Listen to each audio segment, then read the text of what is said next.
a baby blanket border. Nuts. I think this video is going to be in 2 parts. Hopefully well,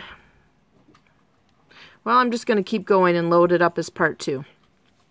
I do have a video as a baby blanket border that you can use as a nice border on here. And so I'll put a link in the description to how to do that border.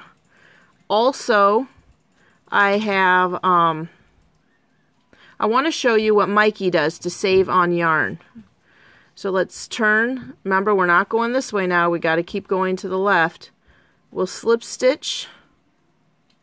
Whop. Whop. And whop. Okay, real quick, I'm going to say something that has nothing to do with this blanket.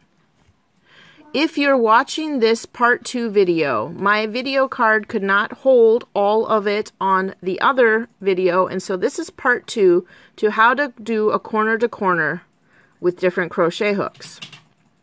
And so if you want to know like what the heck is going on in this video, you're going to want to stop this, go watch the part 1, and this is the tail end. And hopefully all of you that were watching the part 1 come on over to watch the rest of this part 2. Okay, so that's the little bit of business. This is the corner to corner. This is the last square. Now those of you, I want to show you what Mikey did in order to make it a less of a yarn eater.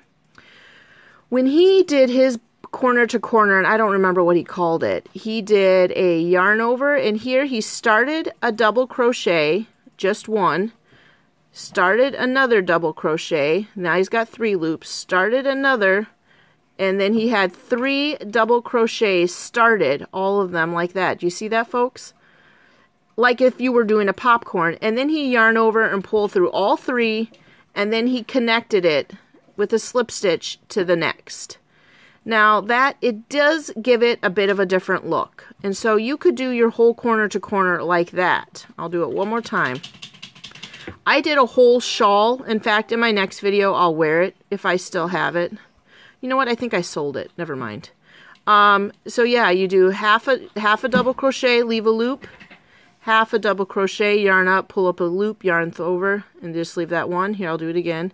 Yarn over, pull up a loop, yarn over, pull through 2, leave 1 loop on, so then you have the 4, and then yarn over and pull through all 4, and then join it with a slip stitch to the next stitch.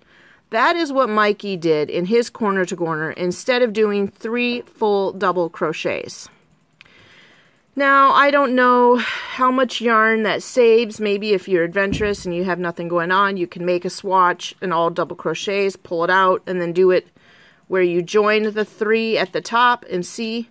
The only trouble that I found is that when you go to do your up the sides, you kind of have to do 2 in this area. But you don't have the nice stitches like you do over here, 1, 2, 3. You got to do 2 into this thing and then 1 right there. Oop, one of my kids is banging his keyboard. So that is it. That is how to do the corner to corner. Like I said, I'll put a link in the description to, oh, and here where you finished off, you just start your border. Single crochet all the way around, everywhere, and then find yourself a border you want. If you like the border that I have that I'll put in the description, you can do that, or any other border you love. And then those of you who watch this just for the chat about crochet hooks, these are the crochet hooks. I'm going to be honest, if this is a very particular product, you are going to need to be someone that loves crocheting with that type of a neck. And someone who also probably crochets like a knife. That's probably easier. I do like this crochet hook. I do think it's pretty, and I did make a hat with it, but I am much slower. I'm going to be honest, I don't like these hooks really at all. I just use them for backups if I've lost a hook. And then, like I said, if you're going to do the polymer clay, bring it way down. This is too high. These are my 3 favorites: Boy Ergonomic, Tulip Ergonomic, and Clover. And I'm going to be honest, this is a speed hook. You know how they have those with knitting? The tulips is a speed. If you're someone that has a good speed and you can just fly through the stitches, this one will really get you there. All right, well, thanks for watching. I hope this video doesn't turn out to be a hot mess because it went over. I still have work to do with my husband in figuring out how to use my new camera. So this is going to probably be loaded up into 2 videos. Part 1 will be 90% of the video, tutorial and switching through the hooks. The part 2, obviously, is the little bit of finishing up your corner to corner and a little bit more of a summary on the hooks. I'm so sorry that happened. I'm debating on whether or not I'll refilm this to try to make it shorter. But if I just put it up like this, folks, that's what I did. Until then, thanks for watching and subscribing, and happy crafting.